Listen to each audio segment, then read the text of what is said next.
우리가 지난주에는 교회 공사 때문에 우리가 수요 예배를 드리지 못했습니다. 그 전주에 우리가 시편 22편 1절 한 절을 가지고 우리가 2주 동안 은혜를 나누게 되었는데요. 그때의 제목 여러분 기억하시나요? 기도 숨이라는 제목이 있었었고요. 또 무엇보다도 버리시는 하나님이라는 자극적인 제목을 가지고 우리가 말씀의 은혜를 나누게 되었습니다. 그도 그럴 것이 다윗은 시편 22편의 저자이죠. 하나님 앞에 간절히 1절에서 간구했습니다. 나의 하나님이여 나의 하나님이 어찌하여 나를 버리셨나이까. 어찌 나를 멀리하여 돕지 아니하시오며 내 신음소리를 듣지 아니하시나이까. 이 시편 22편 1절 말씀에 따르면 다윗은 지금 비탄하는 심정 가운데 빠져 있는 것이죠. 무엇보다도 다윗은 존귀한 신분을 지닌 그런 사람이었음에도 불구하고, 그런데 다윗은 정말 고통스럽게 사람으로부터 버림받은 것도 아프고 힘들고 참 고될 것 같지만 그보다도 더 하나님으로부터 버림을 받았다라는 그 고통스러운 심정을 다윗은 노래하고 있다는 것이죠. 그 고통이 얼마나 심했으면 이제 다윗의 후손이신 예수님께서 십자가에 달리셨을 때에 다윗과 똑같은 고백, 먼 전날에 다윗이 하나님으로부터 버림을 받았던 것만 같은 그 비참함과 그 참혹함의 그 기도를 예수님도 하나님 앞에 올려드렸던 것을 보게 됩니다. 내 하나님이여 내 하나님이여 어찌 나를 버리셨나이까. 우리도 다윗처럼 예수님처럼 때때로 우리가 기도해도 응답하지 않으시고 또 마치 하나님이 저 멀리 계신 것만 같을 때에 우리는 동일하게 하나님으로부터 버림을 받은 것만 같은 그러한 착각을 경험할 때가 많이 있습니다. 묵묵부답하시는 하나님, 아무 반응도 없으시는 하나님, 그리고 나와는 동떨어진 세계에 계신 것만 같은 그 하나님에 대한 오해가 우리가 얼마나 많았는지. 그러나 우리가 지난 시간에 살펴보았던 것처럼 그 순간에도 하나님 우리와 함께 하셨다는 그 말씀을 우리가 기억하면서 얼마나 많은 은혜를 받았는지 모릅니다. 이 말씀을 묵상해 보면서 북아메리카에 사는 체로키 부족이라는 이 새로운 인디언 종족을 떠올려 보게 되었습니다. 체로키 하면 미국의 유명한 자동차 회사 크라이슬러죠. 그 크라이슬러가 만들어낸 명품 찝차의 이름이 바로 이 체로키입니다. 체로키 하면은 SUV 가운데 세계적인 명품이자 명차를 만들어내는 아주 강인한 차로 많은 세계인들에게 사랑을 받고 있는 그러한 자동차인데요. 이 자동차의 이름이 만들어지기까지 바로 이 미국의 체로키라는 부족에서 그 이름을 따오지 않았나 하는 그런 생각이 듭니다. 이 부족은 굉장히 강인한 그 군사로 이렇게 모여져 있는 그런 부족인데요. 이 부족의 성인이 되기 위해서는 엄청난 성인식을 치러야 된다고 합니다. 성인이 되기까지 소년들이 받아야 될 아주 독특한 훈련이 있는데요. 인디언 소년들은 어릴 적부터 사냥을 하고 또 그 다음에 지리를 익히고 정탐을 하고 정찰하고 물고기나 짐승을 잡는 그런 훈련을 아주 강력하게 받게 된다고 합니다. 그리고 이런 것들이 어느 정도 완숙한 지경에 이르게 될 때에 성인이 되기 위해서 치르는 의식이 한 가지 있다는 거예요. 그것이 바로 성인식이라고 할 수가 있는데, 이 통과 의례는 이렇게 시작이 됩니다. 이 소년의 아버지, 아직 성인식을 치르지 않았기 때문에 성인이 아니죠. 그래서 성인이 되기 위하여 강력한 이 체로키 부족의 구성원이 되기 위해서 아버지는 소년을 데리고 깊은 숲속으로 들어가게 됩니다. 그리고 아들의 눈을 가린 채 이제 훈련을 하게 되는데, 어떤 훈련이냐? 소년은 캄캄한 밤중에 이 안대를 가리고 눈을 가리고 사방을 분간할 수 없는 그러한 지경에까지 아버지의 손에 이끌려서 그곳에 가야만 하는 것입니다. 그때까지만 해도 소년은요, 가족을 떠나본 적이 없어요. 부족을 떠나본 적이 없습니다. 부모님의 도움을 받고 또 강한 용사인 아버지의 또 도움을 받고 훈련을 받음으로 인해서 겉으로는 용맹한 그런 군인처럼 그렇게 외형은 갖추어져 갔지만 정말 정작 중요한 담력과 그리고 또한 용기를 갖기에는 턱없이 부족한 그런 상황 가운데 있어요. 그래서 이 체로키 부족의 아버지는 이 소년을 용사로 만들기 위해서 깊은 숲속으로 안대를 채워서 그렇게 데리고 가는 것입니다. 이날 밤 소년은 밤새도록 이 두꺼운 안대를 끼고 있어야만 하는 것입니다. 여러분 한번 상상해 보시죠. 깊은 숲속에서 맹수의 울부짖음이 있습니다. 늑대 소리도 날 것이고 또 각종 새소리도 날 것이고 그리고 또 짐승 소리도 날 것이고 심지어는 부스럭거리며 또 낙엽 뒹구는 소리도 날 것이고 또 나뭇가지에서 스산한 바람 소리도 들려올 것입니다. 소년에게는 두려움과 무서움이 엄습해 오는 그런 시간이 아닐 수가 없는 것이죠. 밤새도록 소년은 오들오들 떱니다. 그리고 그 시간이 지나가기만을 학수고대하는데 보통 때는 시간이 잘도 지나가지만 이렇게 기다리는 시간들은 잘 지나가지 않죠. 그리하여 밤새도록 그리고 지나갈 듯 말 듯한 그런 시간들, 고통의 시간들이 다 지나가고 어느덧 멀리서 새벽녘에 미명이 동터오기 시작합니다.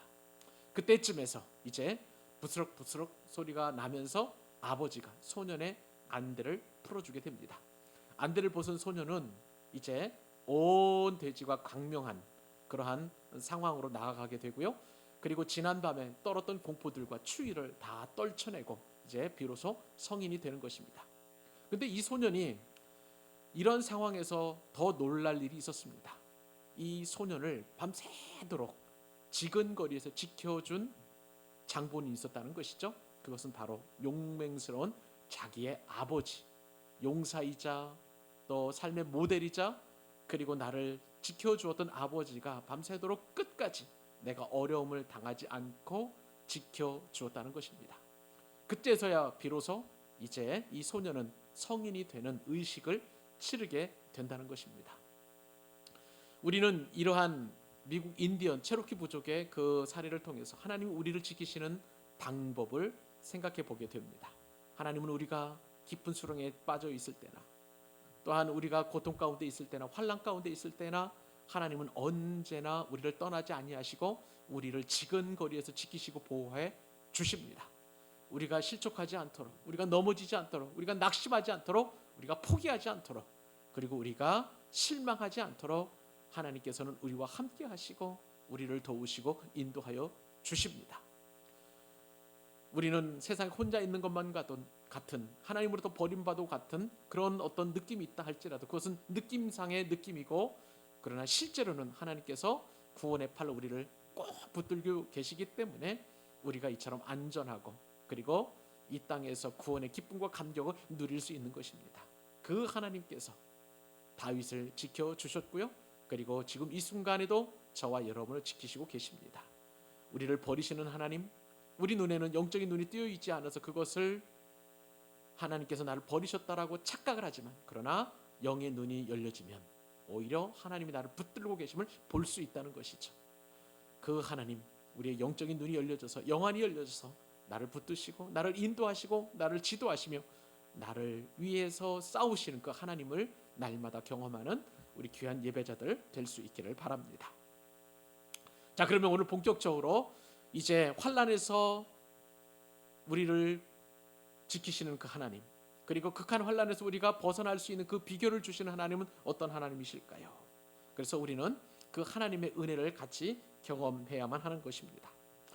말씀드린 것처럼 시편 22편에서 다윗은 깊은 절망 가운데 탄식을 하게 되었습니다. 하나님께 유기를 당했다라고 그렇게 생각을 하는 것이죠. 그렇기 때문에 몹시 고통스러웠고 그리고 그 고통스러운 그런 상황 속에서 탄식과 강청하는 기도를 드림으로 하나님께서 나를 구원해 주시기를 그 누구보다도 간절하게 열망하고 있는 것을 보게 됩니다. 다윗은 고통스러운 순간에 내 하나님이여 내 하나님이여 반복적으로 외치고 있습니다. 그런데 오늘 본문에 보니까 하나님의 이 버리심과도 같은 그런 상황 속에서 다윗은 절망하지 않는다는 거예요. 그리고 이 상황을 딛고 일어서면서 오히려 하나님의 위대하심을 찬양하고 있는 것을 보게 됩니다. 그러므로 이 다윗의 찬양 속에는 극심한 환난에서 어떻게 벗어날 수 있는지 그 비결의 단초가 이 말씀을 통해서 기록되어 있는데, 첫 번째 비결은 바로 찬양인 것입니다. 자, 우리 시편 22편 3절 말씀을 다시 한번 읽어보기를 원합니다. 자, 읽겠습니다. 이스라엘의 찬송 중에 계시는 주여, 주는 거룩하시니이다. 이스라엘의 찬송 중에 계시는 주여, 주는 거룩하시다고 다윗은 지금 힘주어서 찬양하고 있는 것입니다. 1절 분위기에 따르면 다윗은 비통에 빠졌어요. 하나님이 자신을 버린 것만 같은 그런 절망 가운데 빠졌어요. 그런데 분위기가 확 바뀌면서 갑자기 이스라엘의 찬송 중에 계시는 주여, 주는 거룩하시니이다, 찬양으로 확 180도 변하는 다윗의 모습을 보게 됩니다. 다윗은 하나님을 어떻게 노래하냐면요, 하나님 어떤 분이신가를 이렇게 이야기합니다. 이스라엘의 찬송 중에 거하시는 분이시다. 아들을 버리신 그 아버지, 아무리 기도하고 밤낮으로 부르짖어도 응답하지 않는 그런 하나님 같았는데, 그런데 2절에 보니까 이제는 하나님과의 관계가 회복이 되어서 이스라엘의 찬송 중에, 다윗의 찬송 중에 거하시는 분이라고 이렇게 노래하고 있는 것입니다. 근데요, 이스라엘의 찬송 중에 거하시는 주를 직역을 한번 해보니까 참 더 의미가 더 깊게 다가옵니다. 당신 하나님은 거룩하십니다. 주님은 이스라엘이 부르는 찬양 위에 거주하십니다 라고 그렇게 다윗은 시를 지었습니다. 찬양 위에 하나님께서 거주하신다는 거예요. 찬양 위에. 이게 도대체 무슨 말일까요? 다윗은 지금 하나님께 버림받은 고통을 묵상하면서 버텨냈습니다. 그리고 자신을 버리시는 의미도 깨달았습니다. 그것은 극한 상황 속에서도 흔들리지 않는 믿음, 설령 하나님이 자신을 버렸다 할지라도 오히려 불안해하거나 두려워하지 않고 오히려 하나님을 의뢰하고 신뢰하는 신앙의 필요성을 이 찬양을 통해서 다윗은 지금 노래하고 있는 것을 보게 됩니다. 성경에 보니까요, 다윗은 종종 이런 방식으로 하나님을 찬양했던 것을 보게 됩니다. 사무엘하 6장 2절 말씀에 보니까 만군의 여호와를 그룹들 사이에 좌정하신 분, 그렇게 다윗은 노래하고 있는 것이죠. 여러분, 그룹은 어디 있었습니까? 여러분, 시온소를 아시는 분들은 이 그룹의 위치를 정확하게 아실 거예요. 성막이 있습니다. 혹은 성전이 있습니다. 그 안에 성소가 있고요, 성소를 지나가게 되면 지성소, 지극히 거룩한 장소가 있습니다. 자, 성소까지는 제사장이 나아갈 수 있겠지만 지성소에는 아무나 제사장이라도 나가지 못하죠. 1년에 딱 한 번 대제사장만 그 지성소에 나아가게 됩니다. 대속죄일에 이스라엘 모든 백성들의 죄를 짊어지고 그리고 거룩하게 하고 하나님 앞에 나아가서 지성소에서 제단의 뿔을 잡고 이스라엘 백성들의 회개를, 또 하나님의 은혜를 구하는 그런 강청하는 기도를 드리게 되는 것을 보게 됩니다. 자, 여러분, 그 지성소 안에 바로 법궤가 있고요, 그 법궤 위에 이 그룹들 천사의 모형이 있습니다. 그러니까 지금 다윗은 사무엘하에서도 그렇고 지금 찬양 위에 거하신다는 그 의미가 뭐냐면, 그 지성소에서 법궤 위에 그룹들 사이에 임하시는 그 시온소, 하나님의 임재하시는 그 장소, 그 자리, 그곳에서 하나님이 계신다는 것이죠.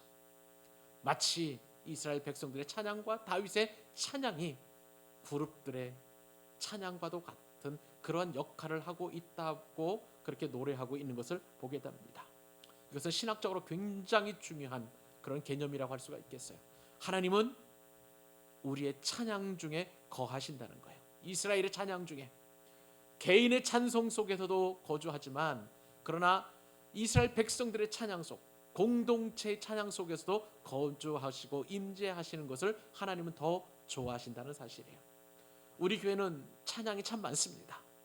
특별히 그룹 찬양도 많고요, 또 찬송가도 있고요, 그리고 심지어는 우리가 돌아가기 전에 말씀을 듣고 기도하고 그리고 결단의 찬양을 통해서도 하나님의 임재를 우리가 체험하고 있는 것을 보게 됩니다. 하나님은 그렇게 찬양 위에 거하시는 분이라는 것이죠. 다윗의 이 찬양, 그리고 이 신학적인 그러한 귀한 은혜는 나중에 후손들에게도 그대로 이어지는 것을 보게 됩니다. 열왕기하 19장 15절에 따르면 다윗보다도 약간 못하지만 그러나 하나님의 마음을 그렇게 들었던 왕이 바로 히스기야 왕입니다. 히스기야 왕이 아수르 왕이 히스기야 왕과 그리고 유다를 공격하려고 할 때 사자로부터 위협을 받게 되었습니다. 그때 사자로부터 그 편지를 받고 히스기야 왕은 이렇게 고백합니다. 그룹들 위에 계신 이스라엘의 하나님 여호와여, 주를 천한 만국의 홀로 하나님이시라. 주께서 천지를 만드셨나이다. 무슨 말씀입니까?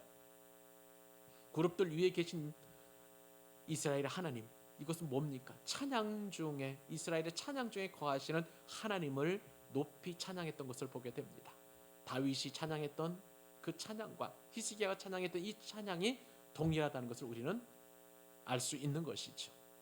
또 시편 기자들 중에서도 이렇게 찬양 중에 거하시는 하나님의 이름을 높이 찬양했던 기자가 있습니다. 바로 아삽인데요. 시편 80편 1절 말씀에 따르면 요셉을 양떼같이 인도하시는 이스라엘의 목자여, 귀를 기울이소서. 그룹 사이에 좌정하신 이여, 빛을 비추소서. 이렇게 노래했던 것을 보게 됩니다. 아삽 자손도 그룹들 사이에, 그리고 찬양 위에 거주하시는 그 하나님을 찬양했던 것을 보게 됩니다. 여러분, 그렇습니다. 주님은 이스라엘의 감사와 찬양으로 둘러 계시고 그리고 찬양 위에 임재하시고 거주하시는 것을 보게 됩니다. 그러므로 우리는 찬양 중에 거하시는 하나님, 공동체 찬양 중에 임하시는 그 하나님의 임재를 날마다 사모해야 될 줄로 믿습니다. 찬양이 입술에 늘 머무는 그 인생, 찬양이 늘 멈추지 않는 가정, 찬양이 충만한 교회, 찬양이 넘치는 그런 공동체는 하나님이 늘 함께 하시고 임재하시는 것을 보게 됩니다. 찬양 중에 임하시는 그 하나님, 그 하나님을 우리는 날마다 체험하게 되는 것이죠. 이사야 선지자가 우시야 왕이 죽던 해에 환상을 보게 되었습니다. 하나님은요, 이사야가 환상을 보니까 높이 들린 그런 보좌에 앉으셨고 이 하나님의 옷자락은 성전에 가득했습니다. 은혜가 넘치는 것이었죠. 그런데 이 상황에서 6 날개를 가진 천사들이 이제 하나님 앞에서 이제 6 천사를 날개를 가지고 있는데, 거룩하신 그 하나님 앞에서 2 날개로는 천사들의 얼굴을 가렸습니다. 그리고 2 날개로는 발을 가렸습니다.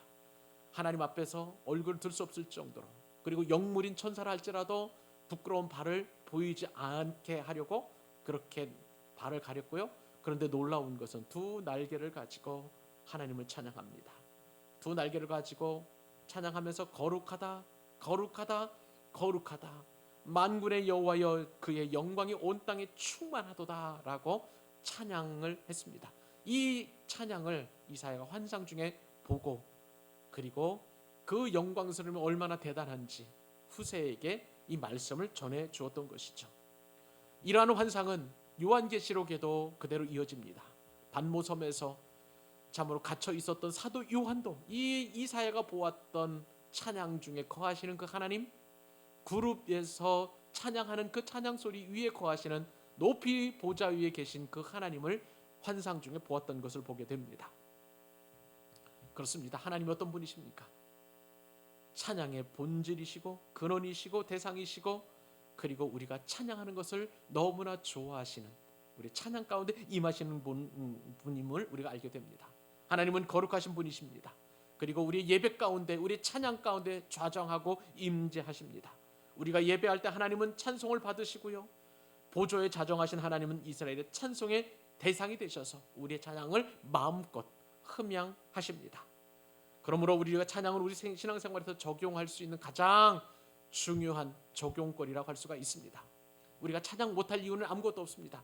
기뻐서도 찬양할 수 있고요, 즐거워서 찬양할 수도 있고요, 평범할 때도 찬양할 수도 있고요, 고난 가운데 찬양은 특별히 하나님의 임재를 더 만끽하게 하는 은혜의 방편인 것입니다.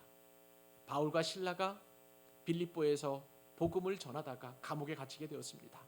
그 누구도 알아주지 않는 저 칠흑같이 어두운 감옥, 쾌쾌하고 곰팡이 내는 냄새 나는 곳, 철창으로 갖춰져 있는 착고의 몸이 차여서 마음대로 몸도 움직일 수 없는 그 상황 속에서 바울과 실라가 하나님을 찬양합니다.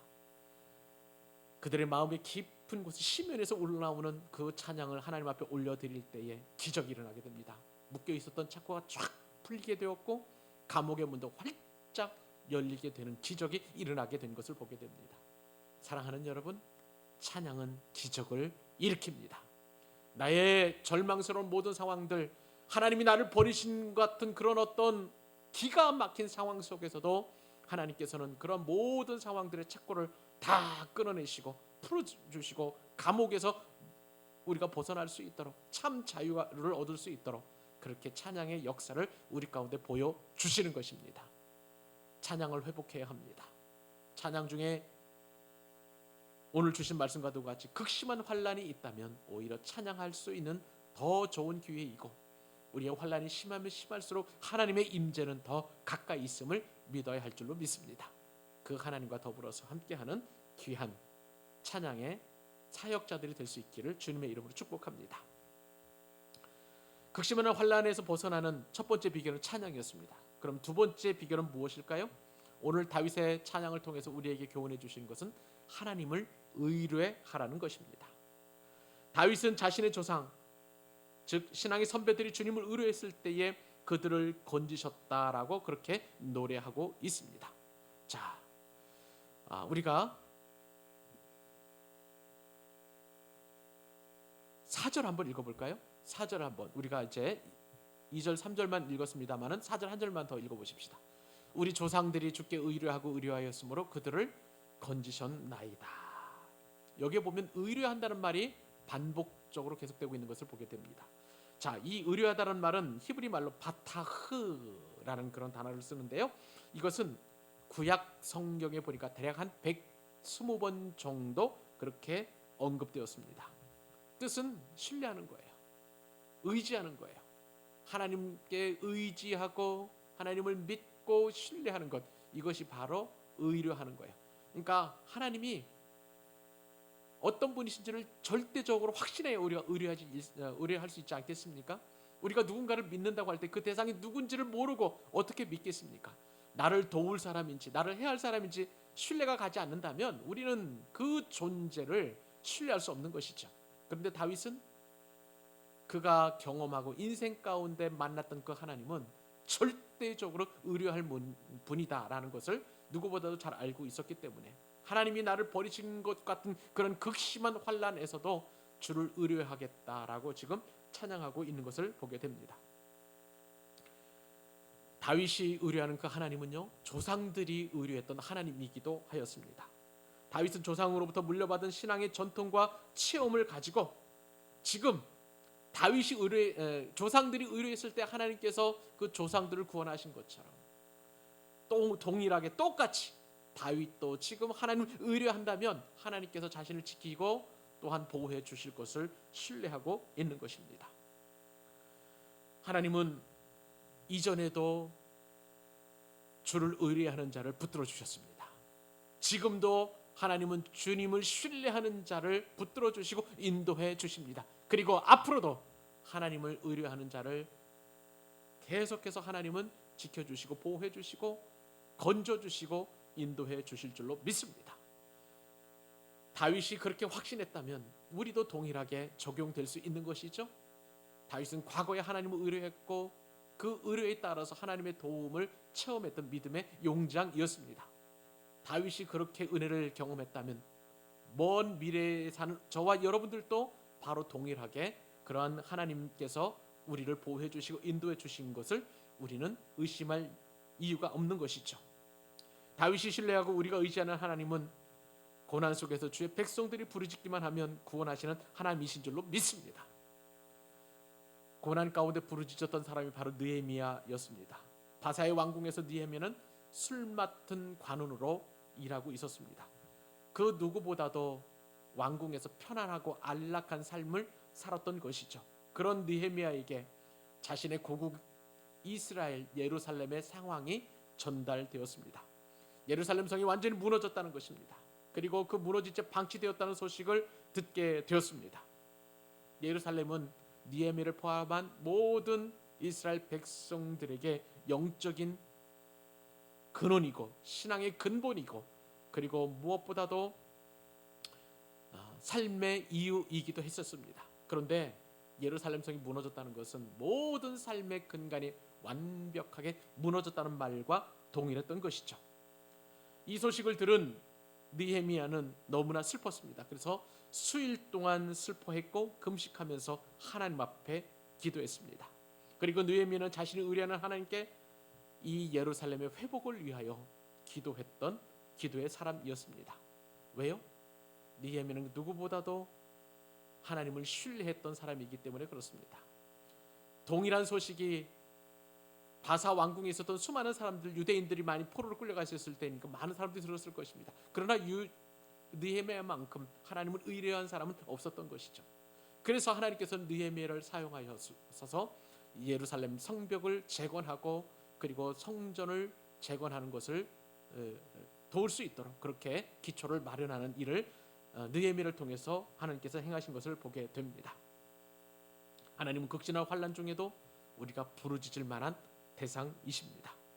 여러분, 사람으로부터 버림받은 유기견도 그리고 사람으로부터 버림받은 사람도 너무나 딱한 처지에 있습니다. 하물며 하나님으로부터 버림받은 것과도 같은 그러한 상황이 우리에게 전개가 된다면 우리는 얼마나 고독하겠습니까? 그러나 오늘 이 환난에서 벗어날 수 있는 두 가지 비결을 하나님께서 말씀해 주십니다. 하나는 찬양 위에 거하신다. 그리고 우리가 절대적으로 신뢰하고 의뢰할 때에 하나님께서는 그 의지하는 자에게 구원을 베푸시고 또 환난에서 이길 수 있도록 은혜를 주신다는 것입니다. 다음 주에는 한 가지 비결을 더 살펴보도록 하겠습니다. 이처럼 우리를 구원하시고 언제나 우리와 함께 하시는 그 하나님께서 이 밤에도 저와 여러분을 함께 하시고 우리 교회에도 또한 함께 하시는 줄로 믿습니다. 그 하나님과 더불어서 영원토록 동행하는 기쁨과 즐거움을 누리는 이 땅에서 천국을 경험하는 우리 귀한 광교 사랑의 교회 예배자들 될 수 있기를 우리 주님의 이름으로 축복합니다.